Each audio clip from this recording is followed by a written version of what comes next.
ഗബ്രി തിരിച്ചു വന്നിരിക്കുകയാണ്. പക്ഷെ ഇത് ജാസ്മിന് നല്ലപോലെ യൂസ്ഫുൾ ആവും. കാരണം ഒത്തിരി മാറിയ ഒരു ലെവലിലാണ് ഗബ്രി പെരുമാറുന്നത്. അതിനിപ്പോ ഗെയിമാണോ മീഡിയ പേടിച്ചിട്ടാണോ അതൊന്നും അറിയത്തില്ല. പക്ഷേ ഒത്തിരി മാറ്റമുണ്ട്, പഴയതിൽ നിന്നും ഒത്തിരി മാറ്റമുണ്ട്. ജാസ്മിൻ്റെ അടുത്ത് പറഞ്ഞു കൊടുക്കുന്നുണ്ട്, എൻ്റെ മാല നിന്റെ വീട്ടുകാർ വന്ന് ഊരിയെടുത്തത് നിന്റെ നല്ലതിനാണ്. ജാസ്മിന് ഈ പറയും പോലെ റിയാക്ഷൻസും അല്ലെങ്കിൽ ഫീലിങ്സും ഒക്കെ കാണിക്കുന്നുണ്ടെങ്കിലും ഒന്ന് ഒതുങ്ങി നിൽക്കുന്നുണ്ട്, ഒരു ലിമിറ്റിനകത്ത് നിൽക്കുന്നുണ്ട്. പക്ഷെ ഈ ലിമിറ്റ് അവർ ആദ്യം മുതലേ ഫോളോ അപ്പ് ചെയ്തിരുന്നെങ്കിൽ അവർക്ക് നല്ല ലെവലിലുള്ള ഒരു കോംബോ സപ്പോർട്ട് കിട്ടിയേനെ. പക്ഷേ ഇപ്പോൾ അത് കാണിക്കുന്നുള്ളതുകൊണ്ട് ഈ പറഞ്ഞ പോലെ അവസാനം നമ്മൾ റീ എൻട്രി ചെയ്യുമ്പോഴാണ് നമുക്ക് എന്തെങ്കിലും മിസ്റ്റേക്കുകളൊക്കെ ഉണ്ടെങ്കിൽ അത് ക്ലിയർ ചെയ്യാൻ പറ്റുന്ന ഒരു അവസരമാണ് റീ എൻട്രി സമയത്ത്. അപ്പോൾ ആ ഒരു മിസ്റ്റേക്കുകൾ അല്ലെങ്കിൽ എന്തെങ്കിലും ഒരു തെറ്റ് പറ്റിയോ എന്നുള്ള ഒരു ലെവലിൽ ഗബ്രി തിരുത്തുന്നുണ്ട്. കൊള്ളാം, ഗബ്രി സൂപ്പർ. ജാസ്മിന് ഒത്തിരി ഗുണകരമാവും ഇത്.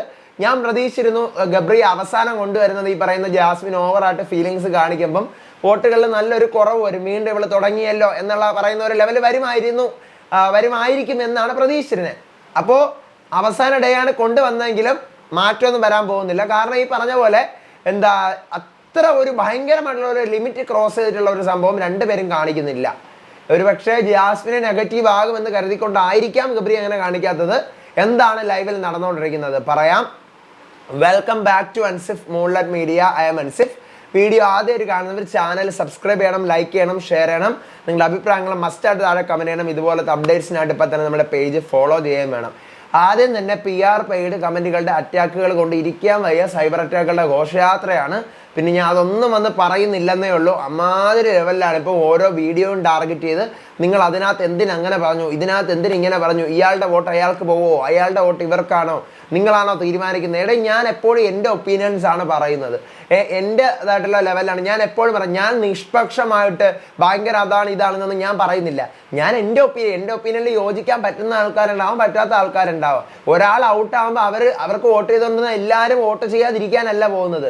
അവരുടെ കൂടെ സപ്പോർട്ടായിട്ട് നിന്ന ഒരാൾക്ക് വോട്ട് കൊടുക്കും. അപ്പം അങ്ങനെ പറഞ്ഞത് കൊണ്ട് നീ അയാളുടെ അതായത് കൊണ്ടാണ് നീ ഇങ്ങനെ പറയുന്നത്, നീ ഇവരുടേതായതുകൊണ്ട് എനിക്കതിൻ്റെ ഒരു കാര്യമില്ല. അതിനകത്ത് ഫ്രണ്ട്സ് ഉണ്ടായിട്ട് പോലും അവരെ സപ്പോർട്ട് ചെയ്യാൻ ഞാൻ പോയിട്ടില്ല. പിന്നെയാണ് ഇനിയിപ്പോൾ അതിനകത്തുള്ള വേറെ ആൾക്കാരെ സപ്പോർട്ട് ചെയ്യാൻ പോകുന്നത്. വേറെ ഒരു പണിയും ഇല്ലേ? അപ്പം കുരയ്ക്കുന്നവരവിടെ കിടന്ന് കുരയ്ക്കട്ടെ. പിന്നെ ഈ പറഞ്ഞ കണക്ക് മുഖമില്ലാത്ത ആളുകളാണല്ലോ കമൻറ്റിൻ്റെ പിന്നിൽ മറഞ്ഞിരിക്കുന്നത്. മുഖമുള്ളവർ നേർക്ക് നേരെ വരട്ടെ ഡിബേറ്റിന്. അപ്പം നമുക്കത് സംസാരിക്കാം. ലൈവിൽ ഗബ്രി രാവിലെ വന്നിട്ടുണ്ട്. ഒരു 7:30 ടൈമിലാണ് ഗബ്രി എൻട്രി ആയത്. വീട്ടിനകത്ത് നമ്മൾ ഇന്നലെ പ്രൊമോയിൽ കണ്ടതുപോലെ തന്നെ കയറി വരുന്നു. രതീഷ് ഉണ്ട്. അപ്പോൾ വന്ന് രതീഷിനെ തട്ടി വിളിക്കുമ്പോഴത്തേക്കും രതീഷ് പേടിക്കുന്നുണ്ട്. അപ്പം ജാസ്മിനെ വിളിച്ചുകൊണ്ട് കിച്ചണിലോട്ട് വരണം എന്നൊക്കെ പറയുന്നുണ്ട്. എന്നൊരു സർപ്രൈസ് കൊടുക്കാന്ന് പറഞ്ഞ് ഗബ്രി കിച്ചണിൽ പോകുന്നു. രതീഷ് ജാസ്മിനെ തട്ടിയോണ്ട് എനിക്ക് ശബ്ദമൊട്ട് വയ്യവാ വെള്ളം എടുത്തതാ എന്നൊക്കെ പറഞ്ഞ് നേരെ കിച്ചണിലോട്ട് കൊണ്ടുപോകുന്നു. ഗബ്രിയെ കാണുന്നു ജാസ്മിൻ. മുഖം പൊത്തിക്കൊണ്ട് ഓടി വന്ന് സോഫയിൽ ഇരിക്കുകയാണ്. അപ്പം തന്നെ ലൈറ്റ്സ് എല്ലാം ഓൺ ആവുന്നു. ഗബ്രി നേരെ ജാസ്മിൻ്റെ അടുത്ത് വരുമ്പോൾ ജാസ്മിൻ ഓടിപ്പോയി ഗബ്രിനെ കെട്ടിപ്പിടിക്കുകയാണ്. വേറെ ഒന്നും സംസാരിക്കുന്നോ കാര്യം പറയുന്നോ ഒന്നുമില്ല. അങ്ങ് സൈലൻ്റ് ആയിട്ട് ജാസ്മിൻ അവിടെ ഇരിക്കുന്നു. പിന്നെ ഗബ്രി വീട്ടുകാരെല്ലാവരെയും കാണുന്നു. എല്ലായിടത്തും ടോപ്പ് 6 കൺഗ്രാക്സ് എന്ന് പറഞ്ഞ് എല്ലായിടത്തും നടക്കുന്നു. പിന്നെ ഈ പറഞ്ഞ പോലെ അപ്പം തന്നെ പാട്ടിടുന്നു. ഈ സമയം കൊണ്ട് പാട്ടിടുന്നു, പാട്ടിൽ ഡാൻസ് കളിക്കുന്നു. അപ്പോൾ ജാസ്മിൻ്റെ ഒരു നോട്ടമുണ്ട്. ഗബ്രിയെ തന്നെ ജാസ്മിൻ ഇങ്ങനെ നോക്കിക്കൊണ്ട് നിൽക്കുന്നു. ഗബ്രി ഡാൻസ് കളിക്കുന്നു. പാട്ടെല്ലാം തീർന്നിട്ട് പുറത്തു പോയ കാര്യങ്ങൾ എങ്ങനെ മിസ്സിങ് ആയിരുന്നടാ എന്നൊക്കെ പറഞ്ഞുള്ള നോർമൽ സംസാരം. അതിര് കടന്ന പോലെ എനിക്ക് തോന്നിയില്ല. ഞാൻ അതിര് കിടക്കുമ്പോൾ ഞാൻ നിങ്ങൾക്ക് അതിര് കിടക്കുന്നുണ്ട്, ശരിയല്ല. പക്ഷേ ഇത് അതിര് കിടക്കുമ്പോൾ എനിക്ക് ഫീൽ ചെയ്തിട്ടില്ല. അപ്പോൾ ഒത്തിരി നല്ല രീതിക്ക് തന്നെയാണ്. പക്ഷേ വാഴത്തോട്ടത്തിലോട്ടൊന്നും തുടക്കത്തിലേ പോയിട്ടില്ല. രണ്ടുപേരും പുറത്ത് വന്നിരുന്ന് സംസാരിക്കുകയാണ്. ജാസ്മിൻ നല്ലതാണ്, നല്ല ലെവലിലാണ് നീ മുന്നോട്ട് പോകുന്നത്, നീ ഇങ്ങനെ കളിച്ച് മുന്നേറുമെന്ന് കരുതിയില്ല, പക്ഷെ നീ നല്ല ലെവലിൽ പോകുന്നുണ്ട്. അപ്പോൾ ജാസ്മിനും ഈ പറഞ്ഞ പോലെ ഞാനും പ്രതീക്ഷിച്ചിരുന്നില്ല ഇങ്ങനെ മുന്നോട്ട് പോകുമെന്ന്. ഞാൻ ഔട്ടാവണം എന്നാണ് ഞാൻ അന്നേരം കരുതിയത്. കാരണം ഞാനും നീ കൂടെ വന്നപ്പോൾ ഞാൻ ഷോക്കായിപ്പോയി. അപ്പോൾ ഞാൻ ഔട്ടാവുമെന്ന് ഞാൻ കരുതി. പക്ഷേ നീയാണ് അൺഫോർച്ചുനേറ്റ്ലി ഔട്ടായത്. നീ നന്നായിട്ട് കളിക്കുന്നുണ്ടായിരുന്നു, എന്താണ് പറ്റിയെന്ന് അറിയത്തില്ല എന്നെല്ലാം പറയുവാണ്. പിന്നീടാണ് മോർണിംഗ് ആക്ടിവിറ്റി വരുന്നത്. വീടിനകത്ത് നിന്നും പുറത്ത് നിന്നും കാണുമ്പോൾ ഡിഫറൻസ് എന്താണ്, വീടിനകത്ത് വന്ന് നിൽക്കുമ്പോഴും TV നിന്ന് കാണുമ്പോൾ ഡിഫറൻസ് എന്താണെന്ന് എല്ലാവരും ലിവിംഗ് റൂമിൽ വന്ന് പറയുക എന്നുള്ളതാണ് മോർണിംഗ് ആക്ടിവിറ്റി. അപ്പോൾ അതിനുശേഷം പിന്നീട് ഗബ്രി പറയുകയാണ് ഈ പറയുന്ന മാലയുടെ വിഷയങ്ങളെല്ലാം നിന്റെ നല്ലതിന് വേണ്ടിയിട്ടാണ് നിന്റെ ഫാമിലി വന്ന് അങ്ങനെ ചെയ്തത്, പിന്നെ മാല ഊരിയെടുത്തത് നീ വലിയ കാര്യമൊന്നും ആക്കണ്ടാന്ന്, നിന്റെ നല്ലതിന് വേണ്ടിയിട്ടാണെന്ന് പറഞ്ഞുകൊണ്ട് ഓരോ കാര്യങ്ങളും ജാസ്മിന് പറഞ്ഞ് മനസ്സിലാക്കി കൊടുക്കാനും ജാസ്മിൻ അത് അക്സെപ്റ്റ് ചെയ്യുന്നുണ്ട്. അവർ തമ്മിൽ സംസാരിക്കുന്നുണ്ട്, കമ്മ്യൂണിക്കേറ്റ് ചെയ്യുന്നുണ്ട്. ഓരോ സംഭവങ്ങൾ അവർ തമ്മിൽ കൺക്ലൂഡ് ചെയ്യുന്നുണ്ട്, ഓരോരോ വിഷയങ്ങളും കൺക്ലൂഡ് ചെയ്യുന്നുണ്ട്. അപ്പോൾ അതിനകത്തൊരു നെഗറ്റിവിറ്റി ഉണ്ടാകും എന്നെനിക്ക് തോന്നുന്നില്ല. പഴയത് വെച്ച് നോക്കുമ്പോൾ it's far better. Because of ഇവർ കാണിക്കുന്നതിൽ ഒരു ജെനുവിനിറ്റി ഉണ്ട് എന്നുള്ള ലെവലിലാണ് ഇപ്പോൾ വരുന്നത്. ഇപ്പോൾ ഈവൻ ഞാൻ ഈ പറഞ്ഞ പോലെ അവിടെ 2-3 ചാൻസസ് ആണുള്ളത്. ഒന്നാമത്തത് ഇനി എനിക്ക് നെഗറ്റീവ് അനുഭവിക്കാൻ വയ്യേ എന്ന് പറഞ്ഞുകൊണ്ട് ഒരു പക്ഷേ ഗബ്രി അങ്ങനെ ചെയ്യുന്നതായിരിക്കാം. രണ്ടാമത്തെ ഒരു ചാൻസ് എന്ന് പറഞ്ഞു കഴിഞ്ഞാൽ ഇനി ജാസ്മിന് ഞാൻ കാരണം നെഗറ്റീവ് വരരുത്, ഇപ്പം ജാസ്മിൻ ഒന്ന് നല്ല ലെവലിൽ നിൽക്കുവാണ്, അപ്പം അതുകൊണ്ട് ഞാൻ പോയിട്ട് ഇനി അങ്ങനെ ആക്കരുത്, ഞാനിപ്പോൾ ഒരു ലെവൽ ഒരു ഡിസ്റ്റൻസ് ഇട്ട് നിന്ന് കഴിഞ്ഞാൽ ജാസ്മിൻ ഈ പറയുന്ന പോലെ കപ്പ് കിട്ടാൻ സാധ്യത ഉണ്ടായിരിക്കാം എന്നുള്ള ഒരു തോന്നലായിരിക്കാം. പിന്നെയുള്ള ഒരു ചാൻസസ് ആണ് എല്ലാം തിരിച്ചറിഞ്ഞുകൊണ്ട് നമ്മൾ ചെയ്തത് അത്രയ്ക്കും വേണ്ടിയിരുന്നില്ല എന്നുള്ള ഒരു ലെവൽ. എനിവേ എന്തായാലും വളരെ നല്ല ഒരു കാര്യമാണ്. രണ്ടുപേരും അതിനകത്ത് ഈ പറയുന്ന പോലെ ഫ്രണ്ട്സായിട്ട് തന്നെ തുടരുന്നുണ്ട്. വളരെ നല്ല കാര്യം, നല്ല ലെവലിലാണ് ഇപ്പോൾ മുന്നോട്ട് പോയിക്കൊണ്ടിരിക്കുന്നത്. ലൈവിൽ ഇപ്പോൾ ഓരോരുത്തർ പാട്ടെല്ലാം പാടിക്കൊണ്ടിരിക്കുകയാണ്. ഗബ്രിയും പൂജയും കൂടെ എല്ലാം പഴയ പാട്ടുകളെല്ലാം പാടുന്നു. ഈ വാഴത്തോട്ടത്തിലൊക്കെ ഇടയ്ക്ക് പോകുന്നുണ്ട്, അവിടെ ഇരുന്ന് വിറക്കുന്നുണ്ട് പഴയ കാര്യങ്ങളൊക്കെ. എന്നിട്ട് നേരെ പക്ഷേ ഓവർ ആക്കുന്നില്ല. ഇന്നിനിപ്പോൾ പറയും ഗബ്രിയുടെ PR എടുത്തെന്ന് പറയാൻ പറഞ്ഞോട്ടെ. അപ്പം ഓവർ ആക്കുന്നില്ല.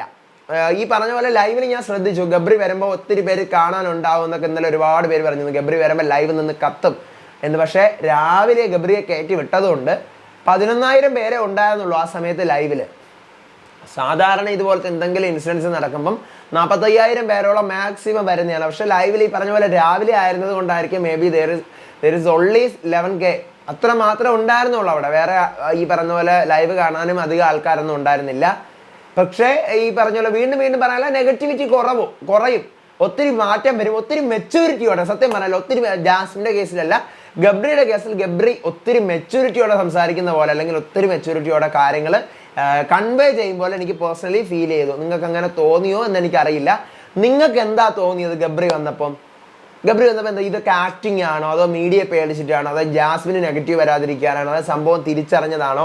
കാരണം ഞാൻ വീണ്ടും വീണ്ടും പറയുന്നു, ഓവറാക്കിയിട്ടില്ല, ചളമാക്കിയിട്ടില്ല, നോർമൽ ലെവലിൽ പോവാണ്, ഗോ വിത്ത് ദ ഫ്ലോയിൽ പോവാണ്.